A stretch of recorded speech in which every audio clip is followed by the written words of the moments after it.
Welding 101. We're going to start with the very basics of your machine and your bottle. So the very first thing you're going to have is you have a machine setup. I have a Miller machine that auto sets. If you have an ESAB or a Lincoln, they'll probably do the same thing. So you can hit your plus or minus, set your material thickness, and it'll get you in the ballpark. What each of these things means is my wire thickness. So I'm working on chassis stuff right now, so I'm using an 035 wire, which is a kind of a big wire. It's like really for heavy duty stuff. This is how many volts I'm using. So think of this as like your heat. Like how much do I want to get into the material? So if you look at this weld, like you can tell I burned into the material.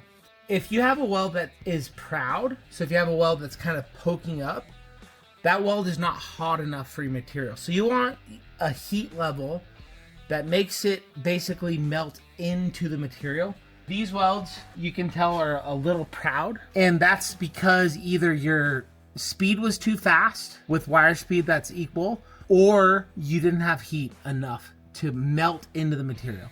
So this is a perfectly fine weld because this is not structural, but this is like a weld that you'd see that's a little proud. So this is what you want to see, where your weld is perfectly flat with the material. That means you got your heat good enough. So your heat is this measurement, volts. All right, so now you have wire feed. So this is the other component of how you weld. So if you want to move fast, you might want a lot of volts and a lot of wire feed. For me personally, I run my volts at a reasonable level and I run my wire feed a little slower so I can really control the pedal. So what you're trying to do is always control heat input. You don't want to go too much so you're burning through the material, but you don't want too little to where you're sitting on top and you don't have enough penetration. So these two measurements are really important. All right, so the next one we go to is your shielding gas. So this is specifically MIG welding. TIG welding is actually very similar, except it's a very different setup, so we're not going to go over that today. But MIG welding, you want to look at your gas gauge. So you have two things on your regulator. This one right here is basically telling you how much gas do you have in the bottle. And we're looking at the red numbers on this gauge. And it's saying, this gauge, I literally just filled this bottle, but 2,000 plus is basically saying you're full. Your bottle is full. Now the other thing we're looking at is cubic feet per hour of gas flow. So you can see the CFH right here. And I run mine typically about 20 to 25. I like a lot of gas coverage, and sometimes I have a lot of stick out. So that's a little heavy on the gas flow, but that's where I like to be. All right, so now, how do you create a weld? So you have two components to welding. You have your ground and you have your torch, okay? So your ground is gonna connect to your material. You wanna make sure you have a bare surface, no paint, no powder coat, no nothing. It's very important that your ground is reasonably close to whatever your work material is.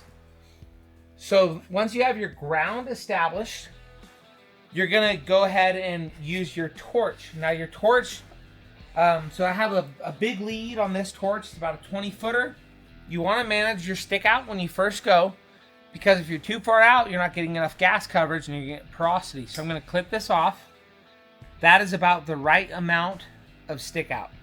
So if you take regular welding pliers, this is a set of welding pliers you could buy, and you set them flush and you snip, you'll have about the perfect length every time. So when you're welding, you have multiple patterns you can do. So if you're welding a big gap, let's say I wanted to fill this gap, right? This is huge. So what you want to do, and I'm not wearing gloves, but I'd be wearing gloves. I brace my torch tip, and I do what's called a rolling C in this situation. So you're gonna roll, roll, roll, roll, roll, roll. And what a rolling C does is it creates a bridge between two points that are far apart. So you can bridge big gaps. The only problem with bridging a big gap is you normally have to do multiple passes. So then you have another thing, which is like, this is what we call an outside edge. And when I weld an outside edge, you can do them uphill or downhill. So we'll go over uphill and downhill in just a second. But what I like to do is I always brace myself. So I would like brace myself like this, And then what we're gonna do is really small semicircles. So you're just gonna go back and forth, back and forth, back and forth, back and forth. So another option that you have, and everyone welds different. Like this is a personal preference type of thing. Whatever works for you, works for you. So another option is, again, I always brace myself. Like you see myself with the pinky, like this is just, what's funny is it like naturally fell here. But you're gonna go triangles. So you can go a little triangle, a little triangle, a little triangle, a little triangle. So my personal preference on outside edges, well, pretty much all welds are gonna be circles, little circles. Big gaps, rolling C's. Again, rolling C, creating a bridge.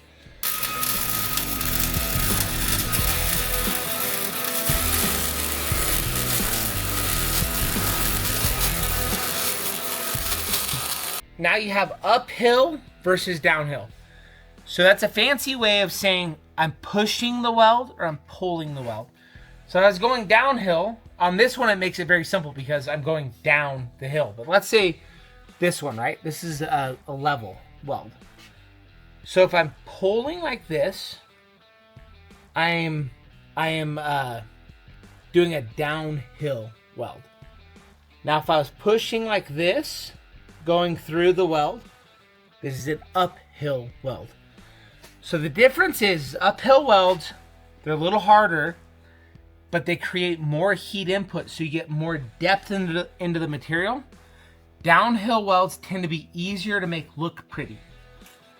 I prefer downhill welds, and it's not because I'm a snob and I just like pretty welds, but because downhill welds are easier for me. So what I typically do is I set up my machine to weld hotter, and I weld slower to do a downhill weld that is equal in strength to an uphill weld.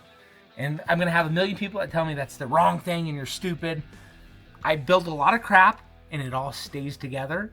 So I've never had to weld my own Jeep on a trail. I've welded a lot of other Jeeps on a trail. So this is how I do it, and it works really, really well. There's a million different situations that you're gonna get into that I'm not gonna cover, because like overhead welding is really hard.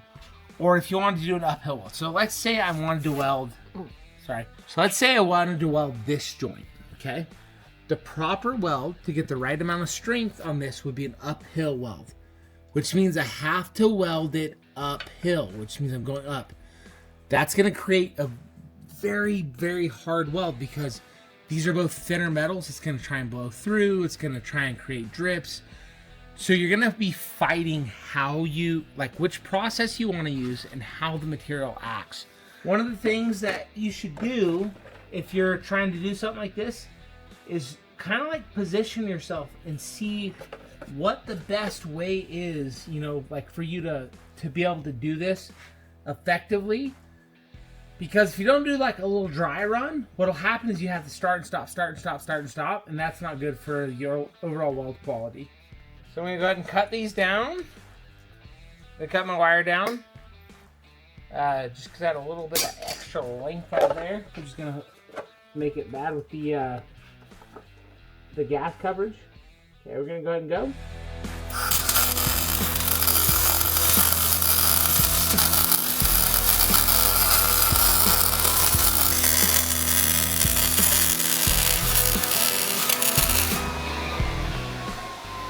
It keeps popping back, man. It's dirty. But look, it's a weld that'll hopefully stay together.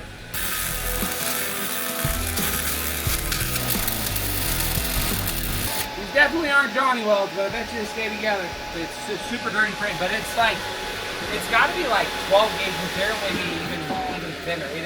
It is crazy thin, dude. Like, it's hard because you're welding 1/4 inch to basically, I'm guessing 12 gauge, maybe a little thinner.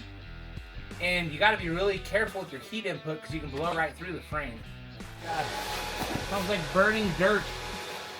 I'll tell you, if you can learn to weld and you can do it halfway decent, like I don't know if anybody's going to call these good or bad or, you know, whatever. But if you can weld and stuff stays together, you are capable of building anything you want. And it's amazing. So my personal goal, like I've progressed on my MIG welding. I'm halfway proud of this. There's a couple of welds that I'm not proud of, but I'll say I'm proud of most of them. But I've progressed my MIG welding where I'm very confident in my MIG welding. My goal for this year is getting very good at TIG welding, much better. So I challenge all of you guys to try something new, something you've never done before, and get better at it.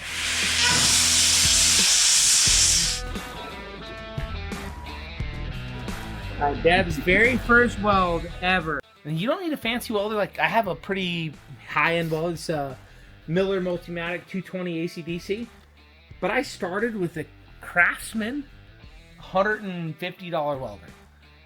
So you don't need something fancy to get out there and start building stuff.